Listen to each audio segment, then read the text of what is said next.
Bismillahirrahmanirrahim. Alhamdulillahirabbil alamin. Wassalatu wassalamu ala sayyidina Muhammadin wa ala alihi wa sahbihi ajma'in. Allahumma inna nastahdika li arsyadi amrina wa zidna ilman yanfa'una. Qala al-imamul muallif rahimahullahu ta'ala wa nafa'ana bihi wa bi barakati ulumih wa ghafara lahu wa limasyaikhihi wa limasyaikhina wa lissami'in wa lil muslimina amin. Babu arkanis sholati, adapun ini yaitu bab menerangkan tentang rukun-rukun salat. Arkanuha salasata asyara, adapun rukun-rukun salat yaitu ada 13 rukun. Al-awwalun niyatu, adapun rukun yang pertama yaitu niat. Makrunatan, padahal dibarengkan bijuz'in min takbiratil ikhrami, dengan juz daripada takbiratul ihram. Wallahu a'lam bishawab. Segini ibu-ibu sekalian, kita lanjutkan kajian kita. Masih berbicara tentang rukun-rukun salat dan masih berbicara tentang niat, yang mana posisi niat ini kudu bareng dengan takbiratul ihram. Posisinya antara alif Allah dan ra lafad akbar, di mananya saja niatnya jadi niatnya.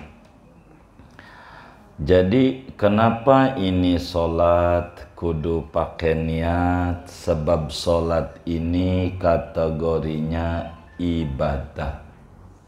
Yang namanya ibadah, kata Nabi, innamal a'malu binniyat wa innama likulli imri'in ma nawa.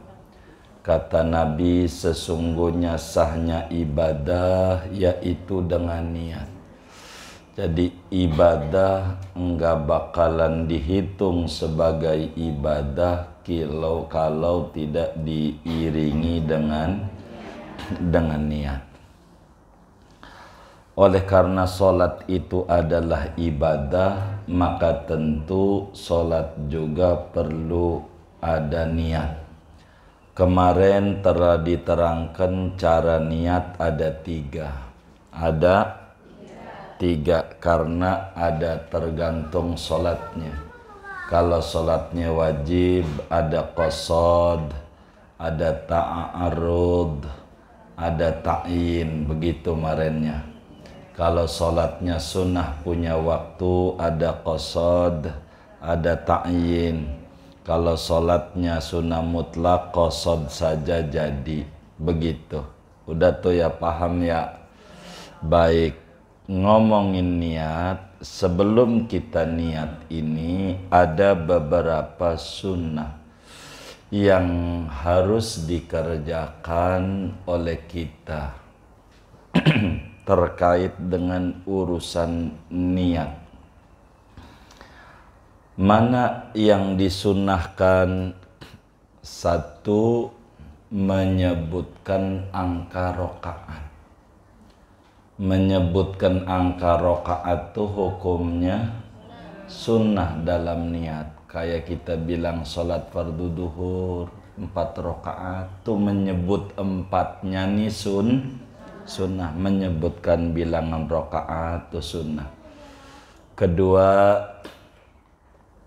menyebutkan menghadap kiblat itu sunat. Menyebutkan tuh mustaqbilal kiblati. Ketiga, menyebutkan adaan atau qadaan itu sunat. begitu menyebutkannya. 3, 4 menyebutkan lillahi ta'ala itu sunnat. Menyebutkan lillahi ta'ala tuh hukumnya sunnah, hukumnya menyebutkan lillahi ta'ala. Adapun menyebutkan makmum ini baru wajib. Kalau kita berjamaah menyebutkan jadi makmum, hukumnya wajib kalau jadi makmum, yakni kalau berjamaah. Tapi menyebutkan jadi imam, hukumnya sunnah, kecuali sholat Jumat.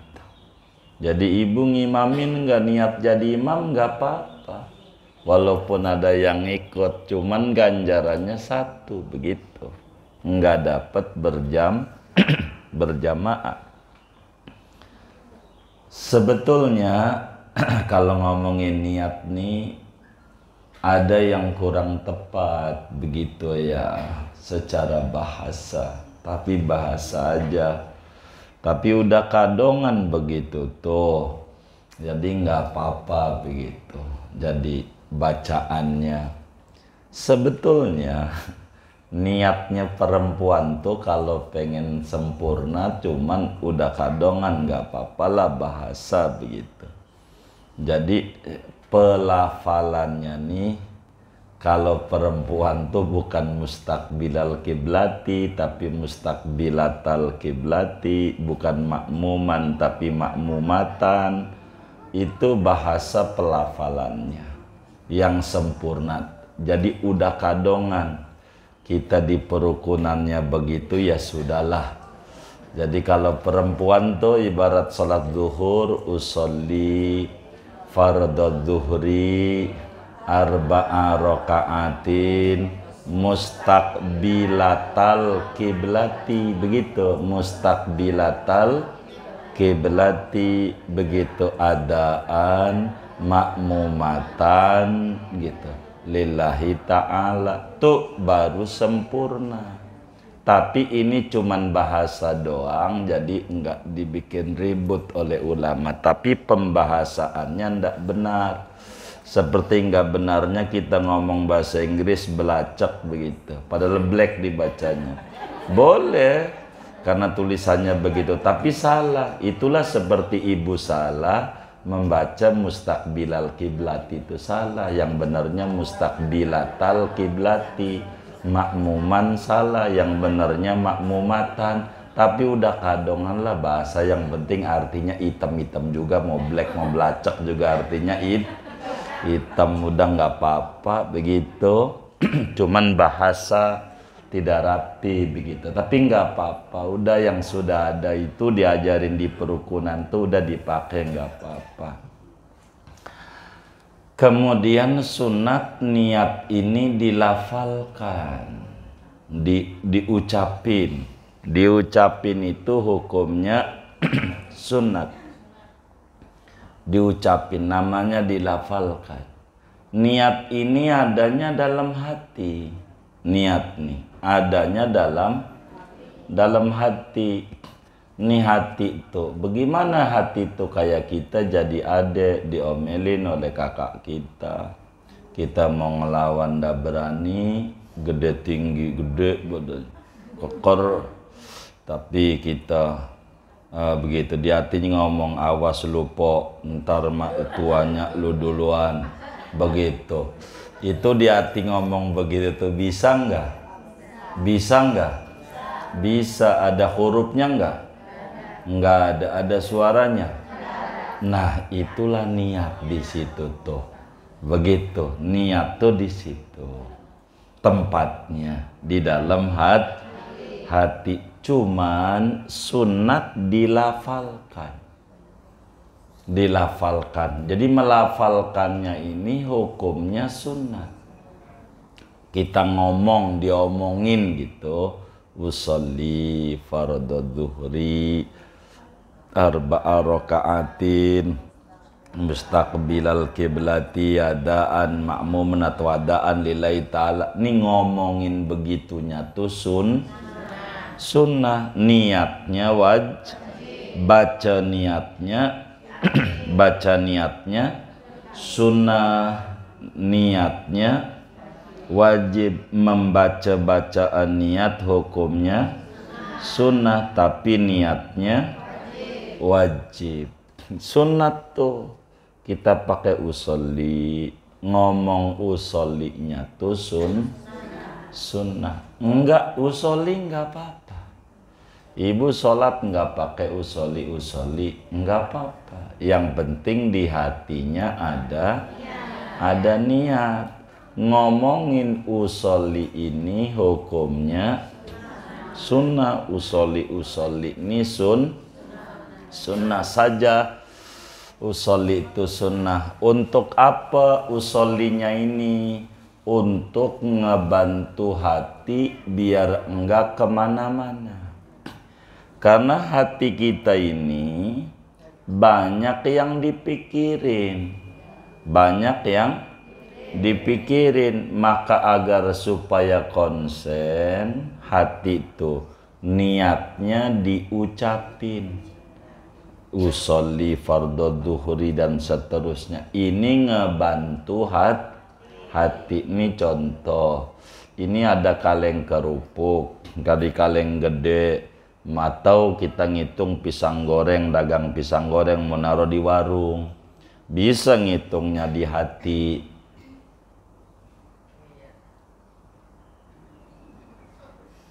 Cuman kalau lama-lama udah berapa ya? Gara-gara hati itu banyak yang dipikiri. Maka biar mantep dibantu lidah. 1, 2, 3, 4. Ini ngomong begitunya tuh ngebantu hati biar enggak kemana-mana. Kalau langsung Allahu Akbar, tadi dohor apa asar ya? Tuh.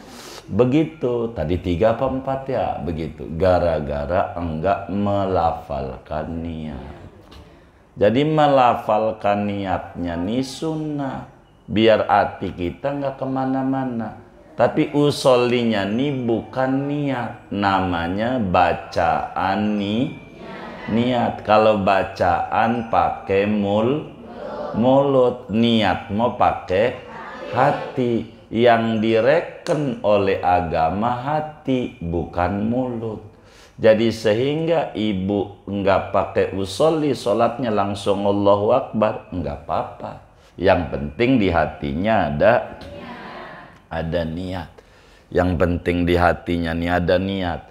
Tapi ngomong usolli ini nolongin hati biar enggak kemana-mana. Kalau mulutnya udah ngomong usolli fardhu duhuri, berarti dia hatinya udah siap bahwa kita yang bakal kita kerjakan nih sholat dohor, sholatnya wajib, rakaatnya 4 rakaat, kita bakalan ngadep kiblat, begitu. Terus kita jadi makmum umpamanya atau jadi imam, ya kita ibadahnya karena Allah. Ini dilafalkannya sunnah, dan ini dicontoh.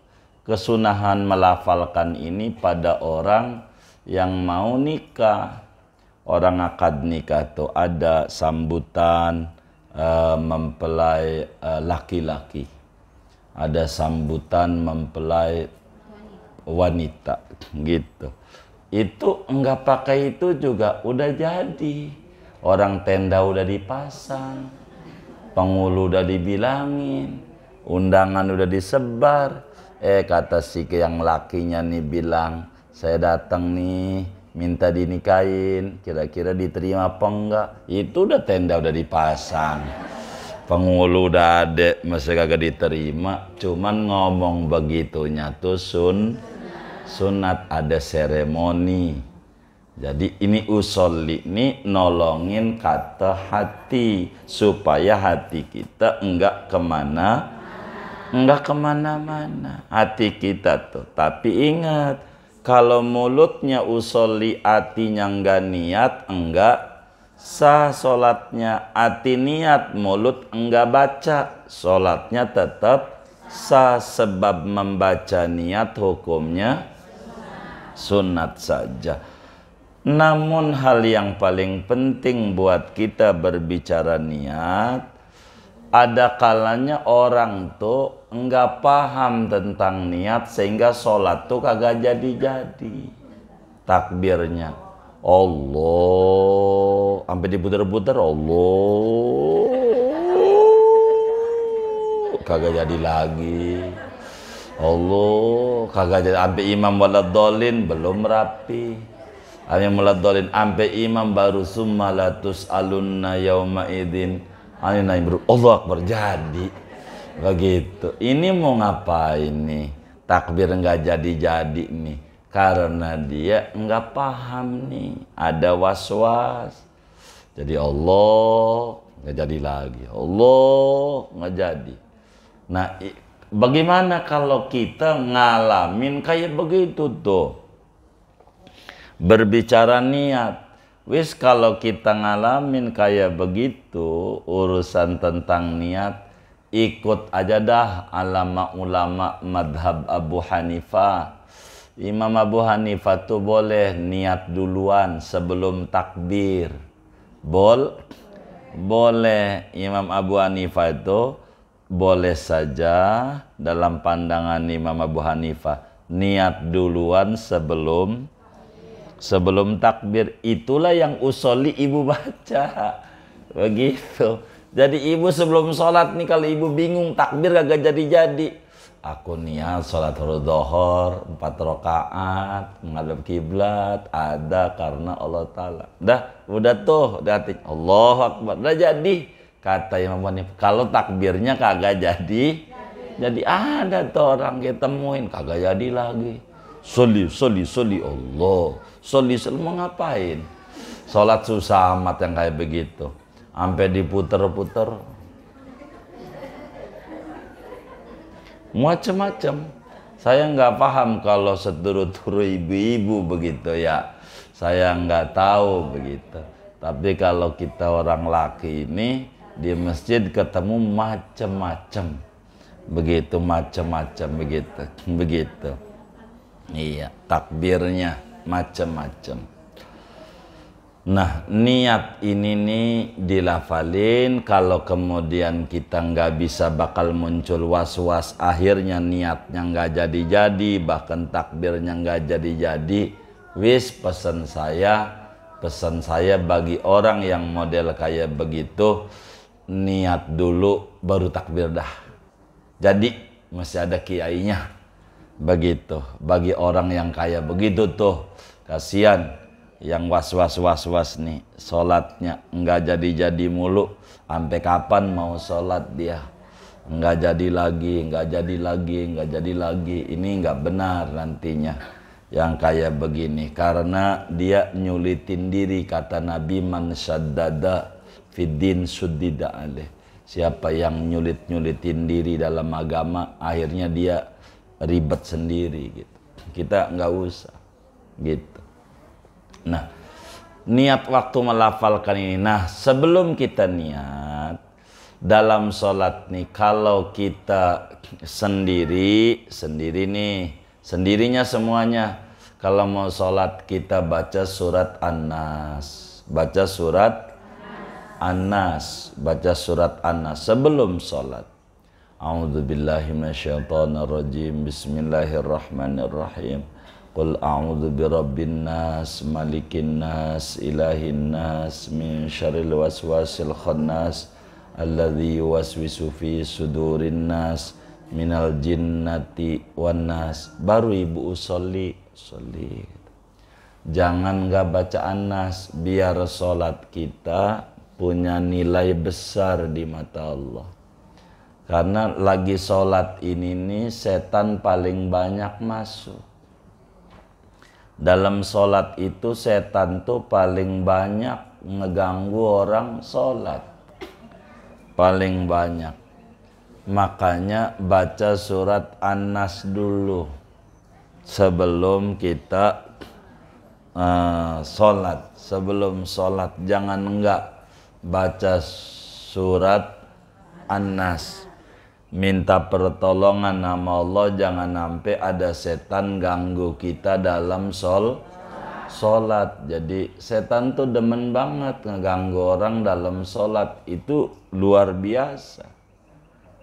Sampai ada ibu-ibu datang sama ke kiai, saya bingung, saya naruh dompet lupa, di mana apa itu dompet saya tuh, mana ada ATM gitu, surat-surat berharga. Bagilah kiai doa-doa zikir memohon nama Allah biar saya ini ketemu, dompet saya ini nyelip di mana begitu. Kata kiai, dilihatin dari tampangnya kayaknya orang majelis, ngerti sholat, ngerti gitu, tahu sholat hajat, tahu dah. Kata yai, sholat hajat aja bacanya apa yai? Surat langganan aja, kul ya kulhu kul ya kulhu 100 rakaat ya, kata yai 100 rakaat. Udah, insyaallah nanti ada petunjuk dari Allah, kata yai. Udah pulang dah dia, malam tuh dikerjain 2 rakaat salam, bangun lagi, 2 rakaat salam, bangun lagi, 2 rakaat salam, baru juga dia 10 rakaat. Setan dari tadi udah liatin kalau didiemin ibu ini ganjarannya banyak, bisa sholat 100 rakaat. Kata setan, gua bilangin juga nih. Maka mas setan dibilangin di hatinya, gitu tuh dompetmu di bawah kasur. Kata setan, bawa kasur di bawah. Akhirnya udah 10 rakaat salam, dicek kasur di bawah ada. Pas ada tuh kira-kira mau terus sampai 100 enggak? Tuh iya, setan yang ngasih tahu. Kalau didiemin banyak ganjarannya 100 rakaat. Jadi setan nggak mau kalau ganjarannya banyak, bilangin juga akhirnya, dibilangin. Kalau didiemin ganjarannya banyak. Jadi sholat tuh macam-macam pikiran dalam sholat tuh ketemu. Yang tadinya nggak ketemu jadi ketemu. Kata kita yang awam, ini cahaya sholat, padahal bukan. Ini godaan setan bagi orang yang sholat. Begitu. Apa aja itu ketemu. Enggak gatel aja lagi sholat, mau gatel aja. Ada aja orang sholat tuh, dia harus paham emang kerjaan setan kayak begitu. Ada aja. Makalah karena itu sunat kita baca surat An-Nas. Surat An-Nas, minta perlindungan kepada Allah supaya kita punya sholat ini tidak dapat gangguan setan dari mulai takbir sampai salam. Jangan enggak. Kita minta sama Allah, baca surat An-Nas begitu. Gitu. Silakan Imam Ghazali di dalam Bidayatul Hidayah ngajarin sama kita bagaimana jangan sampai kita tinggal kalau kita sholat membaca surat An-Nas sebelum sholat apa aja. Sebab ini penting supaya kita mendapatkan kekhusyuan di dalam kita punya sholat. Jadi kalau kita jadi imam, ibu begitu seturu-turu perempuan mau ngimamin, kalau jadi imamnya baca sawu sufufakum fa inna taswiyatas sufufi min iqamatis sholah, begitu. Atau yang pendeknya aja, istawu wa'tadilu yarhamni wa yarhamkumullah. Luruskan, rapatkan barisan, moga Allah rahmati saya sebagai imam dan Anda semua sebagai makmum. Begitu kita ngomong tuh gitu, sawu sufufakum fa inna taswiyatas sufufi min tamamis sholah atau min iqamatis sholah. Riwayatnya banyak. Intinya sunat kita ngomong lurusin dan rapatkan barisannya. Itu sunat ngomong kayak begitunya sunat. Kalau masalah HP ngomongnya yang rapi. Ada orang nggak mau sholat di masjid gara-gara imamnya salah. Kata imamnya yang bawa HP matiin. Jadi dia kabur. Takut diapain? Dimatiin. Jadi mendingan nggak sholat. Begitu. Yang bawa HP matiin. Begitu. Yang bawanya dipikir. Bukan maksudnya imam, HP-nya matiin, HP-nya. Jangan sampai kita kalah sama pemain bola tuh. Orang main bola tuh di lapangan tuh nggak ngutak-atik HP, enggak. Hah? Bener nggak? Iya, masa kita di majlis taklim masih mainin HP mulu? Ah, itu kalah sama pemain bola. Begitu, kalah. Muliaan dia, lapangan sama masjid sama musola. Begitu. Ini namanya dia nggak paham agama, nggak ada adab dalam agamanya, jauh. Orang pemain bola aja ngerti adabnya, lapangan bola doang, HP-nya nggak diutak-atik. Dia ngaji di masjid, di musola, di majelis mainin HP mulu. Aduh, dia kayaknya di mata dia yang namanya lapangan lebih mulia dibanding masjid. Kayaknya begitu. Kita jangan, kita orang, supaya kita dapetin kekhusyuan. Namanya ta'zim masyairul Islam, mengagungkan tempat-tempat kebaikan dalam Islam, masjid, musola, begitu. Ini adab. Jadi kalau kita ngimamin, sunnah kita ngomong suruh rapetin soft, rapetin soft, supaya benar, begitu, ngerapetin soft. Ini supaya rapi dalam ngimaminnya, begitu. Barisannya diatur dulu. Imamnya perempuan tuh beda sama imamnya laki. Kalau perempuan imamnya majunya sejengkal saja. Jangan kayak laki ngimaminnya. Jadi jaraknya 1,5 meter. Jangan, dia sejengkal doang. Jadi si imamnya nih, makmum yang di barisan imam, lempeng jarinya itu, ujung jari ditumit imam. Itu cara berjamaah seturu-turu perempuan, biar benar, begitu. Salah dia kalau nggak kayak begitu caranya biar benar. Baris di sini nih 5 orang, saya ajarin, mumpung sekalian bab sholat. Nih 5 orang, saya butuh 5 dah.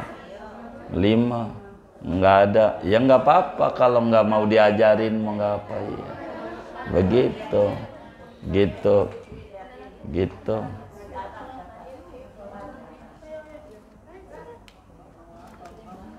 Biar benar. Begitu ya. 3 boleh dah, 3 boleh. Ngadep sono aja, ngadep sono. Iya.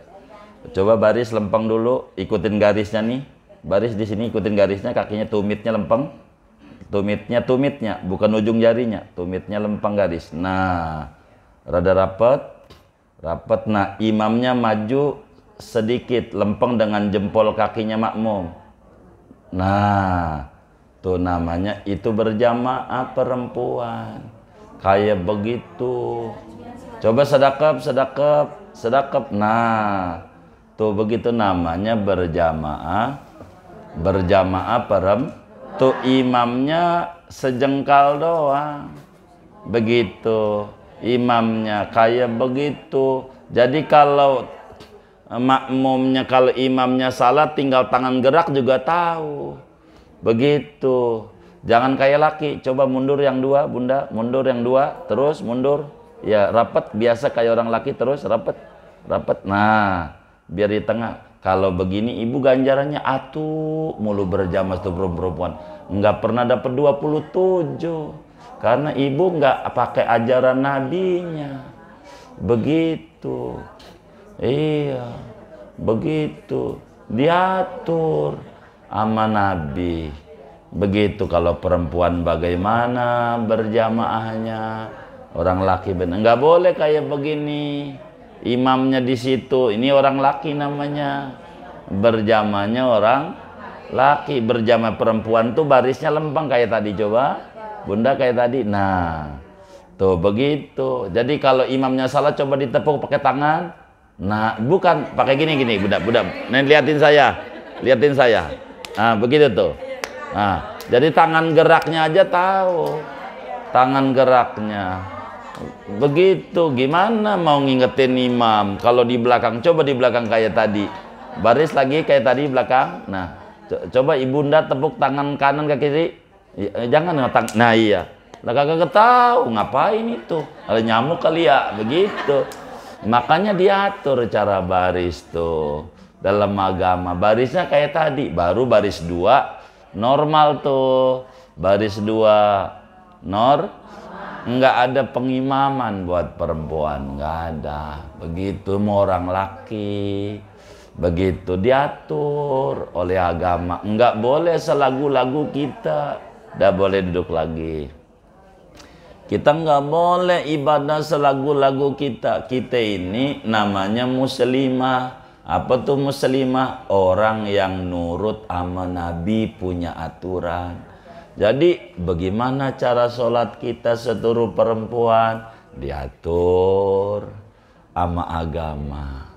Ini semuanya ada aturannya. Begitu. Boleh ibu taraweh gitu, seluruh perempuan. Begitu, enggak apa-apa, bagus. Yang penting ibu ikuti tata aturannya. Bagaimana nih? Begitu. Supaya benar kita ibadah nih. Jadi ibadah ini enggak salah-salah. Enggak. Nanti pelan-pelan maka saya ngajarin rukun sholat ini enggak bakalan panjang-panjang. Saya harus pelan-pelan supaya rapi ngajarin cara sholat perempuan. Laki mungkin dikit kita bakal urai, tapi yang paling banyak kita ngerapihin perempuan karena ibu-ibu ini kudu bisa nerangin kepada anak mantu, kepada orang lain, begini cara ibadah yang diatur gitu. Kalau seturu-turu perempuan ya, beda dengan orang laki, beda. Begitu diatur barisnya tuh oleh Nabi. Jadi kalau dilanggar aturan-aturan berjamaah tuh adabnya, maka hilanglah ganjaran berjamaah. Kalau barisnya di belakang kayak orang laki, ibu tetap ganjarannya atuh. Kalau seturu-turu perempuan nih, begitu atuh. Jadi ditanya dari mana? Gue saya bisa terjamaah, nggak dapat. Begitu sayang, begitu supaya ibadah kita ini rapi.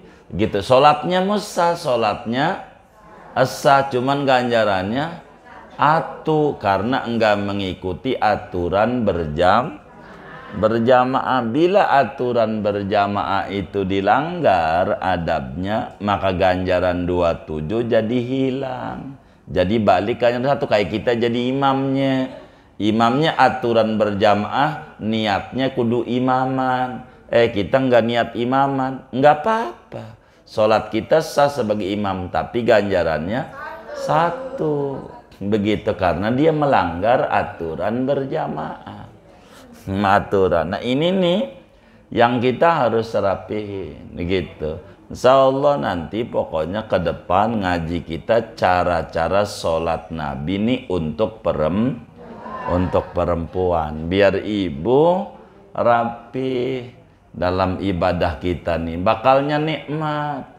Wis gampang, banyak ibadah mau gampang, yang penting bener dulu gitu. Banyak mau gampang, yang penting bener begitu. Jadi bener itu udah cukup. Dari bener ini baru bakal diomongin banyak. Yang penting bener cara ibadah. Singkatnya, kalau kita berjamaah seturu-turu perempuan begitu. Tapi kalau ibu berjamaahnya sama orang laki sama suaminya, tentu mengikuti aturan yang ada. Begitu. Di belakang itu bab lain namanya. Kita nggak ngomongin bab itu, kita bab lagi seturu-turu. Apa itu seturu-turu tuh? Ya dia aja dah. Gitu, bareng-bareng perempuan. Iya, perempuan aja begitu, iya. Kan bisa begitu. Kadang ada sholat tasbih berjamaah perempuan. Macam-macam yang kita dapetin masyarakat itu. Di Jakarta ini banyak. Beberapa ibu-ibu majlis itu kami temukan di beberapa daerah. Dia sholat tasbih berjamaah lah. Sholat ini kadang id berjamaah seluruh perempuan. Ada, saya dapetin itu. Kita ada sholat gerhana seluruh perempuan. Kami temukan bagus. Yang penting tata aturannya dipakai, kudu diikuti agar supaya kita ibadah nih tidak salah, tidak salah. Kembali, kalau kita jadi imam, sebelum kita ngomongin, sebelum baca apa itu surat An-Nas, ingetin barisan dulu, suruh rapi, suruh lurus. Ini perlu dilihat tuh. Kerudungnya, kalau yang rambutnya masih keluar begitu, kan bisa dilihat tuh ngadep makmum dulu, ngadep temennya. Oh ini bu belum rapi, dirapihin. Nabi begitu tuh caranya, diingetin namanya. Itu disebutlah namanya amar ma'ruf nahi mungkar. Di dalam kita ibadah nih, sholat nih, kalau udah siap semuanya, baru tuh take off, Allahu Akbar. Begitu. Itu diatur dalam agama tuh. Rapi, tata aturan yang diatur oleh Nabi. Supaya kita ibadah ini tidak asal-asalan. Kemudian niat ini kudu makrunatan bijuz'in min takbiratul ihram. Niatnya kudu bareng saat mulutnya mengucap saat mulut Allahu Akbar, itu di situ ada niat. Kalau dalam madhab Syafi'i, kalau kita udah baru niat, nggak jadi. Kalau kita niat dulu baru Allahu Akbar, nggak jadi. Makanya kita pada waktu Allah tadi situ tuh ada niat. Kita ingat setelah kita jelasin mana yang pokok-pokok dalam niat supaya kita jangan bingung. Begitu, supaya niatnya pendek, tidak panjang, jadi panjang banget sampai tangannya diputer-puter.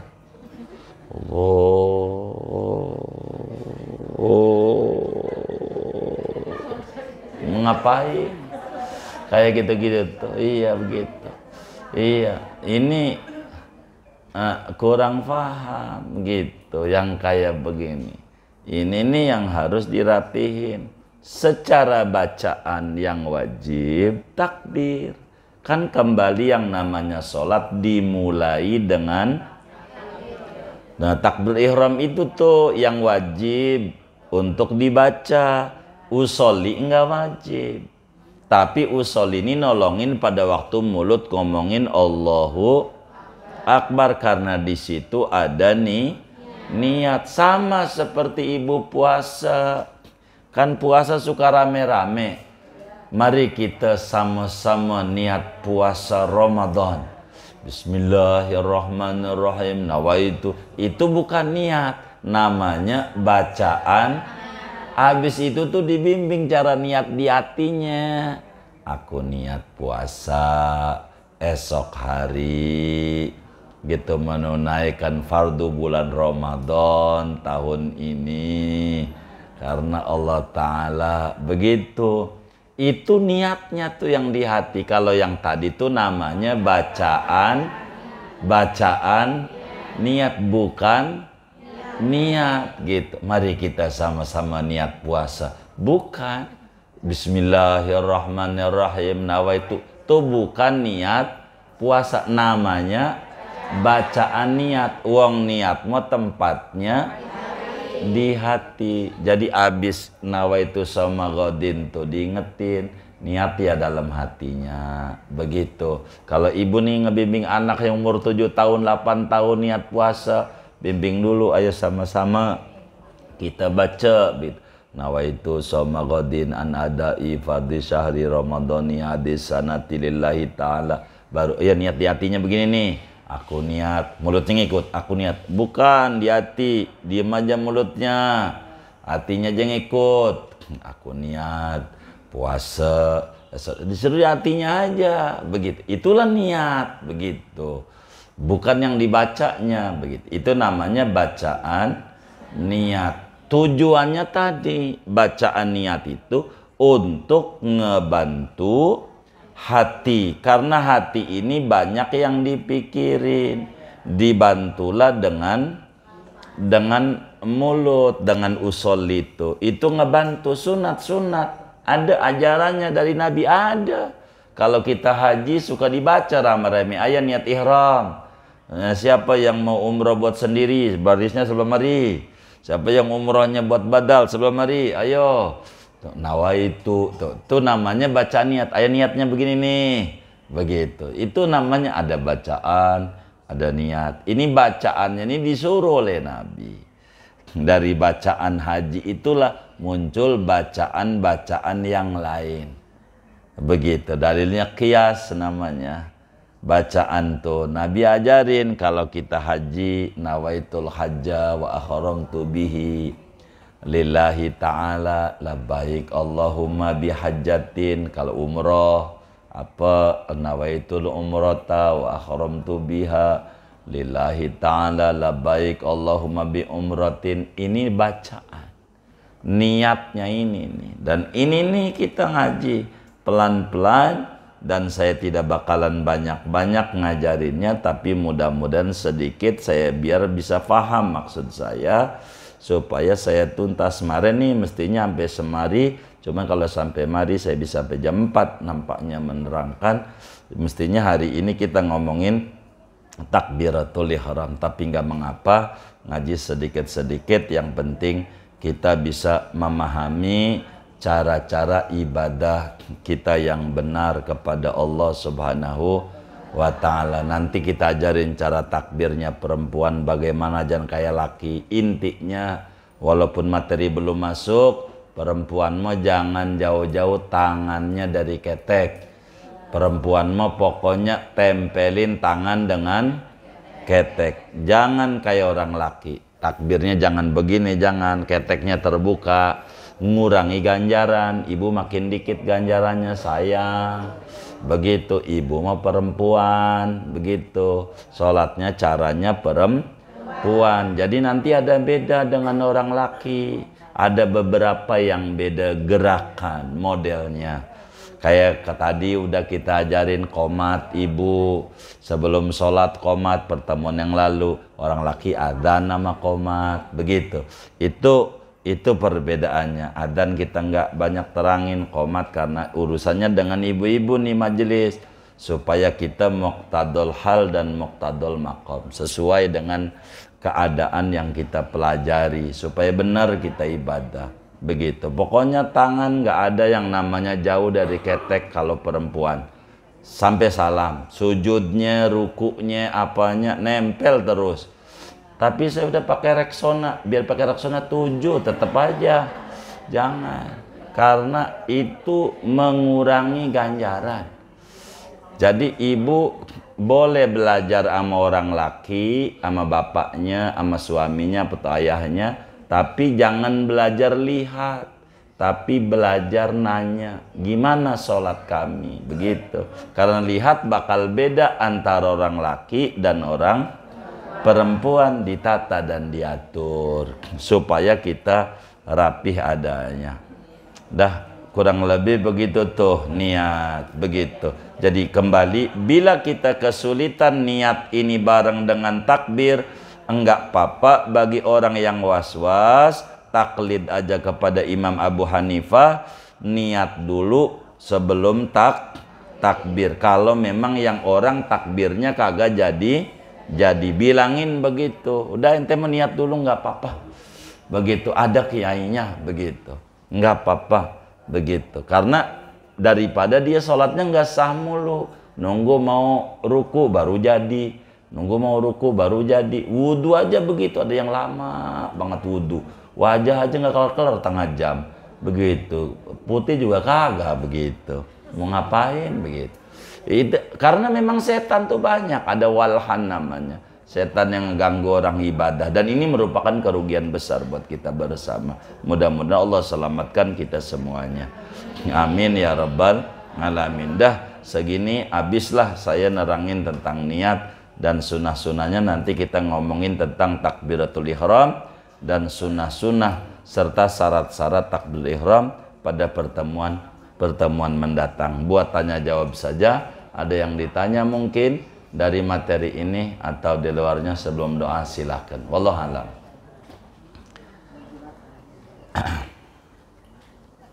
Baik. Waalaikumsalam. Ini kan tadi kita berjamaah tentang perempuan. Iya. Jadi kan di depan satu, di belakang satu. Nah setelah siap itu kan takbiratul ihram dan bacaan salat. Nah itu untuk imamnya itu bersuara apa tidak? Imamnya bersuara kalau seteru-turu perempuan. Bersuara. Begitu, bersuaranya. Ibaratnya maghrib bisa begitu ya. Iya. Bersuara, cuman tidak sekencang laki-laki begitu. Bersuara. Begitu, sama-sama. Wallahu a'lam. Baik. Waalaikumsalam.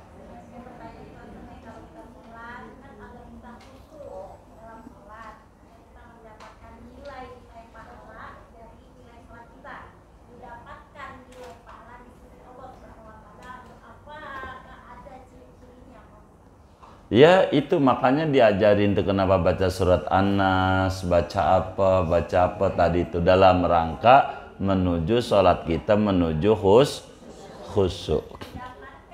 Hah? Oh baik. Baik, ciri-cirinya mendapatkan oh enggak, baik, enggak, iya baik. Iya Bunda, baik. Jadi bukan itu, bukan. Jadi ciri-ciri orang mendapatkan, iya, nanti kita terangin saat sujud nanti.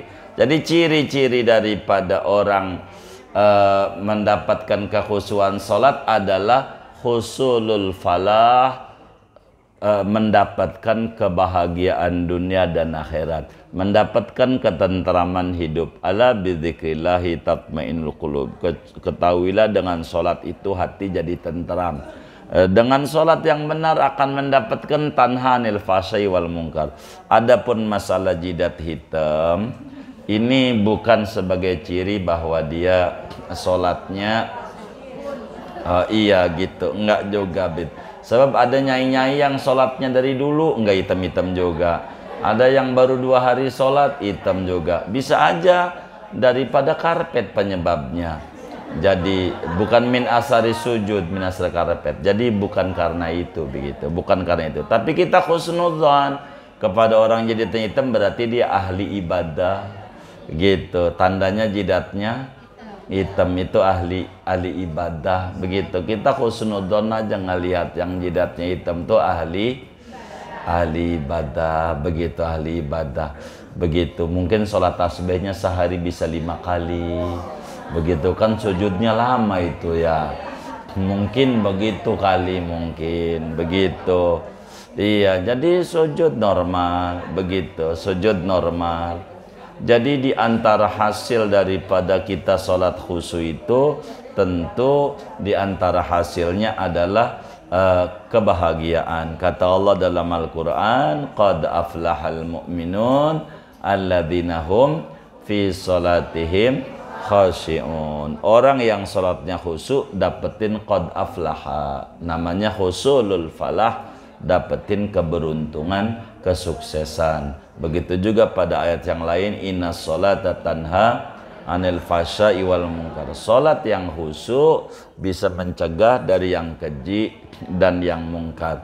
Ala bidzikrillah tatma'innul qulub. Salat yang benar itu pun juga bisa menenteramkan jiwa. Ini ciri-cirinya, kehidupannya penuh ketentraman, penuh kebahagiaan, ya, bisa dia mencegah dari yang keji dan yang mungkar.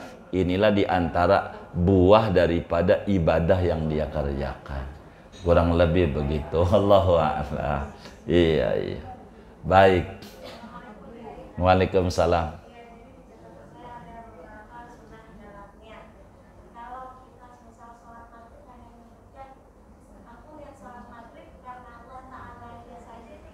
Jadi aja. Enggak apa-apa ya. Iya, makanya kenapa dalam teori ini kami sampaikan ini yang wajib, ini yang sunat, supaya kita bisa memahami ketika kita, oh ini terlalu panjang, ini saya kagak bisa, ini kayak begini-begini. Enggak disebut enggak apa-apa gitu.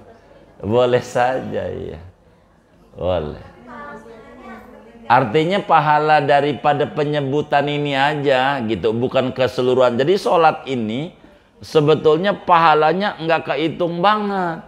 Jadi per item ini per pahala ini, per item ini luar biasa. Cuman bedanya ada kaitan dengan berjamaah, itu nanti item mana yang bakal ada pada berjamaah, sehingga ini bakal masuk pada menghilangkan ganjaran kah ataukah membuat berjamaah nggak sah. Nanti pada aturan apakah ini adab berjamaah, apakah ini syarat aturan jamaah. Nah itu yang bakal, kalau yang dilanggar aturannya kayak makmum lebih depanan imam, namanya melanggar aturan, itu nggak sah gitu. Tapi kalau baris kayak tadi begitu, itu melanggar adab berjamaah. Nah tata ini yang menghilangkan 27 ganjaran.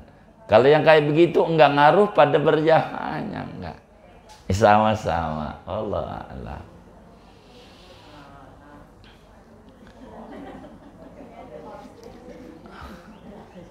Sudah?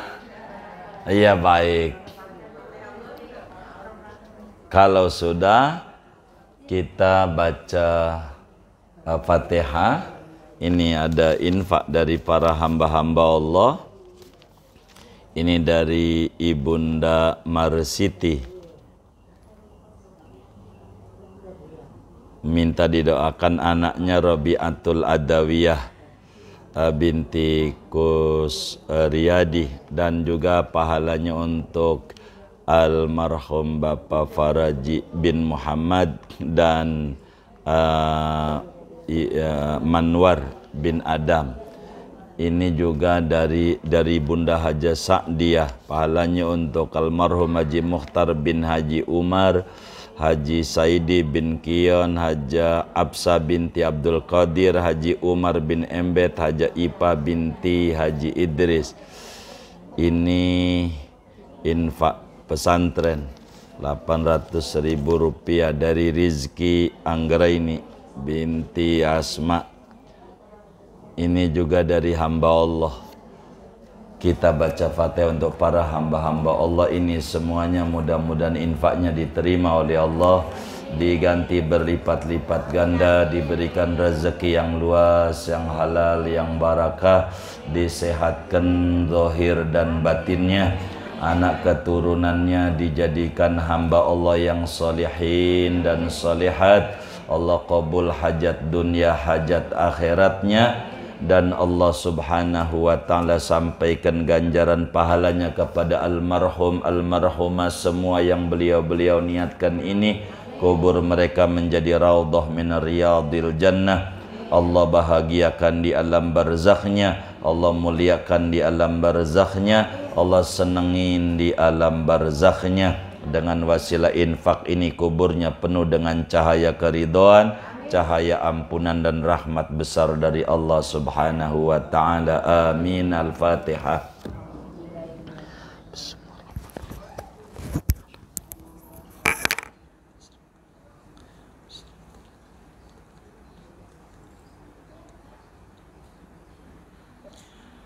Buat kita bersama duduk kita di majelis ilmu, Allah beri kita semua limpahan barokah. Umur kita barokah, ilmu kita barokah, ibadah kita menjadi diterima oleh Allah Subhanahu wa taala. Anak keturunan kita semakin barakah, lingkungan kita barakah, usaha-usaha kita barakah, rezeki kita barakah.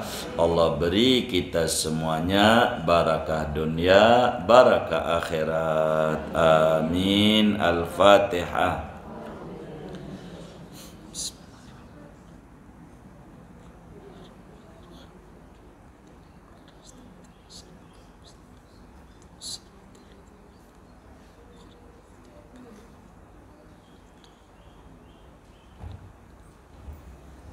Alhamdulillah.